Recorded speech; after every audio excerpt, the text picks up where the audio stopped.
তেহরানের রাজপথে আগুনের লেলিহান শিখা আর স্লোগানে কাঁপছে আয়াতুল্লাহদের সিংহাসন। যে বিক্ষোভ শুরু হয়েছিল রুটি রোজির দায়ে, তা এখন রূপ নিয়েছে আজাদির লড়াইয়ে।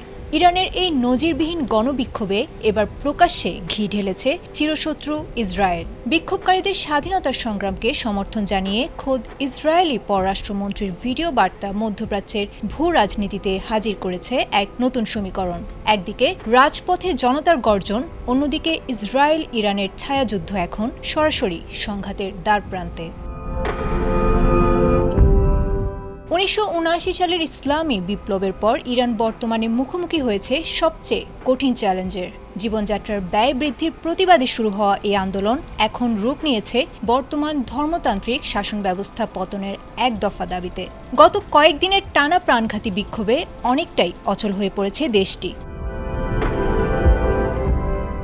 এই টালমাটাল পরিস্থিতিতে সামাজিক যোগাযোগ মাধ্যম এক্সে এক ভিডিও বার্তায় ইসরায়েলি পররাষ্ট্রমন্ত্রী গিদিয়ন স্যার বলেছেন, তারা ইরানি জনগণের স্বাধীনতার সংগ্রামকে সমর্থন করছেন। ইসরায়েলের শত্রু ইরানি জনগণ নয়, বরং বর্তমান শাসন ব্যবস্থা, যারা বিশ্বে সন্ত্রাসবাদ রপ্তানির প্রধান হোতা।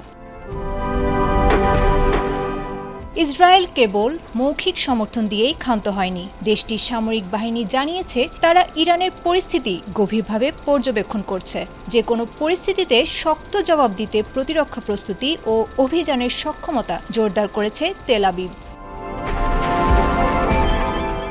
এদিকে তেহরান এই বিক্ষোভকে অভিহিত করেছে যুক্তরাষ্ট্র ও ইসরায়েলের এক সাজানো নাটক বলে। ইরানের পার্লামেন্ট স্পিকার মোহাম্মদ বাঘের ঘালিবাফ সরাসরি হুঁশিয়ারি দিয়ে বলেছেন, যুক্তরাষ্ট্র বা ইসরায়েল যদি এই সুযোগে কোনো সামরিক দুঃসাহস দেখায়, তবে তাদের নৌ পরিবহন ও সামরিক ঘাঁটিগুলো গুঁড়িয়ে দেওয়া হবে। গেল জুনের সরাসরি যুদ্ধের ক্ষত এখনও শুকায়নি। তার উপর চলমান অভ্যন্তরীণ বিদ্রোহ আর বিদেশি শক্তির প্রকাশ্য সমর্থন ইরানকে এক আগ্নেয়গিরির মুখে দাঁড় করিয়ে দিয়েছে। বিশ্লেষকদের মতে, এই বিক্ষোভ দমনে তেহরান যত কঠোর হবে, আঞ্চলিক সংঘাতের আশঙ্কা তত প্রকট হবে।